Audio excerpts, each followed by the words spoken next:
तो जैसा कि हमने आपको बताया कि यहाँ का जो ये अत्याधुनिक आपके सामने आएंगे अल्लाह भंगा और पारंपरिक प्रथाओं की 2001 के भूकंप के उस विध्वंसक दिन को होलोग्राम फिल्म और ऑडियो के जरिए दर्शाता है। आज भूमि की बाहें फैली है, कल कुछ पशु लुप्त हो जाएंगे होगी और उस कल तक जाएगी जिसका निर्माण हम सब मिलकर कर रहे हैं। स्मृतिवन अर्थक्वेक म्यूजियम है। तो हमने आपको जो अभी तस्वीरें दिखाई उसमें आपने देखा है किस तरह से प्रधानमंत्री एक बड़े से प्रोजेक्टर के सामने बैठे हैं और कुछ दृश्यों को देख रहे हैं। हम आपको बता दें वो क्या था। दरअसल यहाँ का इस वक्त जो आप देखें स्मृति वन जो ये स्मारक है, ये दरअसल 7 थीम्स पर बेस्ड ये एक संग्रहालय है, स्मारक है। उसको 7 अलग अलग खंडों में बांटा गया है। पुनर्जन्म पहला खंड है, पुनर्जन्म, पुनः खोज दूसरा खंड, पुनर्स्थापना, पुनर्निर्माण, पुनर्विचार, पुनर्जीवन और नवीनीकरण। तो ये 7 अलग अलग खंड हैं इस स्मृति वन स्मारक में और प्रधानमंत्री इन्हीं में से कुछ खंडों का वो जायजा लेते हुए पुनर्जन्म, पुनः खोज, पुनर्स्थापना, पुनर्निर्माण, पुनर्विचार, पुनर्जीवन और नवीनीकरण, ये आप देख सकते हैं। जो 7 खंडों में से जो नंबर 1 पहला खंड है पुनर्जन्म का, उसका प्रधानमंत्री वो जायजा और मुआयना करते हुए। पहला खंड जो है पुनर्जन्म, वो आधारित है, जो थीम है वो आधारित है पृथ्वी के विकास और पृथ्वी द्वारा हर बार जीतने की क्षमता को दर्शाता है, जिसका कि प्रधानमंत्री ने अवलोकन किया। हम आपको फिर से बता दें कि ये जो पहला खंड आपने देखा वो पुनर्जन्म की थीम पर आधारित है, जो कि पृथ्वी के विकास, कैसे पृथ्वी का विकास हुआ और पृथ्वी द्वारा हर बार चाहे तमाम वो विपरीत परिस्थितियां हों, उन विपरीत परिस्थितियों के बावजूद भी पृथ्वी द्वारा हर बार जीतने की उस क्षमता को दर्शाने का इसमें काम किया गया है। ये पहला खंड, पहला थीम पुनर्जन्म पर आधारित आप इन तस्वीरों में देख सकते हैं। प्रधानमंत्री उसी पहले खंड का मुआयना करते हुए पुनर्जन्म की थीम पर आधारित ये पहला खंड पृथ्वी के विकास और उसके द्वारा हर बार जीतने की क्षमता को इस पहले खंड में दर्शाया गया है। तस्वीरों में हम आपको आगे दिखाएंगे दूसरा खंड। दूसरा खंड क्या है? दूसरा खंड है पुनः खोज। ये गुजरात की स्थल आकृति, जो गुजरात के जो जियोग्राफिकल स्ट्रक्चर है, भौगोलिक बनावट है उसकी स्थलाकृति और विभिन्न प्राकृतिक आपदाओं को प्रदर्शित करता है, जिनके प्रति ये राज्य हमेशा से ही संवेदनशील रहा है। पहला खंड पुनर्जन्म और दूसरा खंड पुनः खोज कि किस तरह से जो गुजरात और वहाँ की जो जियोग्राफिकल कंडीशंस रहे हैं, उन विपरीत परिस्थितियों के बावजूद भी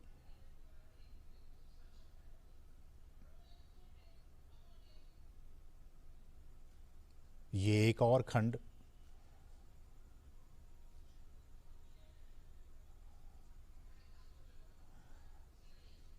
हमने आपको पार्ट 1 दिखाया था। अब ये दूसरा पुनर्जन्म पुनः खोज हम आपको लगातार बता रहे हैं किस तरह से 7 अलग अलग थीम पर आधारित है।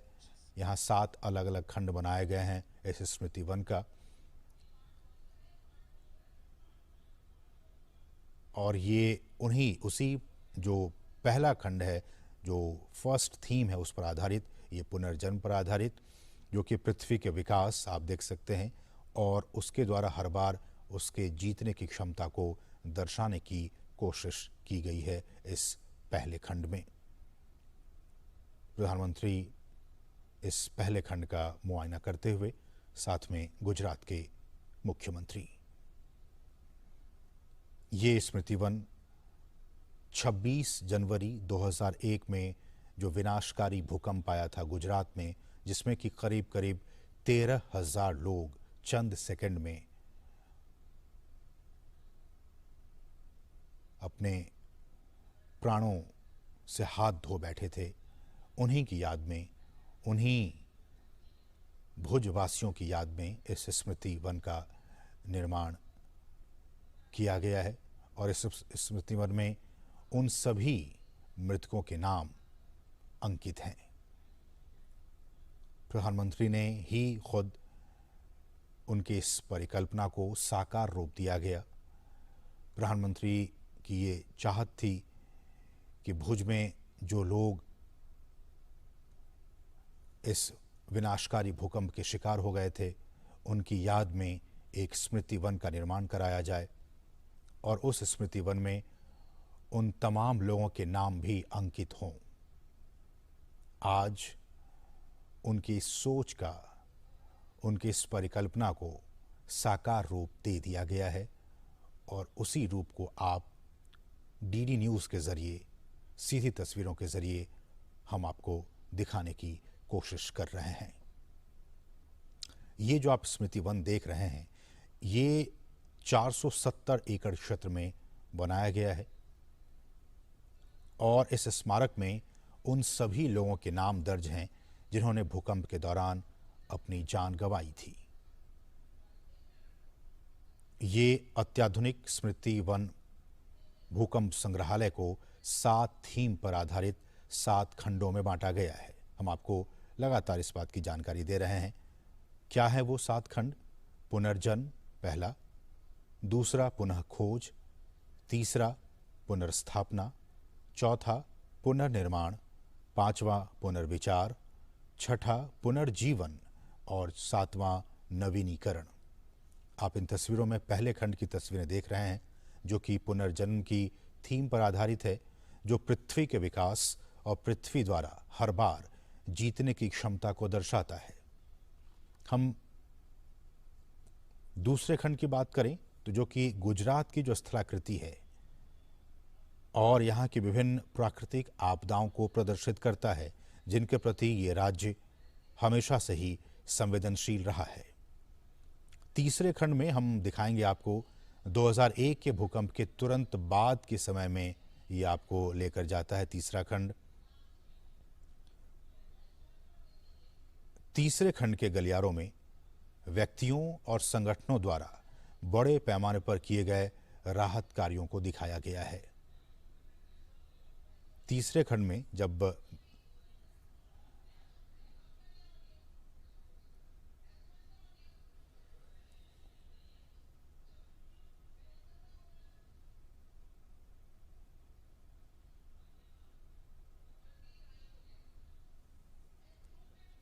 तो जैसा कि हमने कहा आपको कि बहुत सारे जो ईंटों के इस्तेमाल में हम किसी से कम नहीं हैं और इसमें कई कक्ष, दरवाजे और प्रवेश द्वार हैं। धूप में सूखी ईंटों और लकड़ी से अपनी इमारतों का है। यहाँ पूरब में बेलिए घर शहर के घरों से काफी अलग है। यहाँ एक मुख्य बाजार है जो व्यापार और वाणिज्य के लिए है।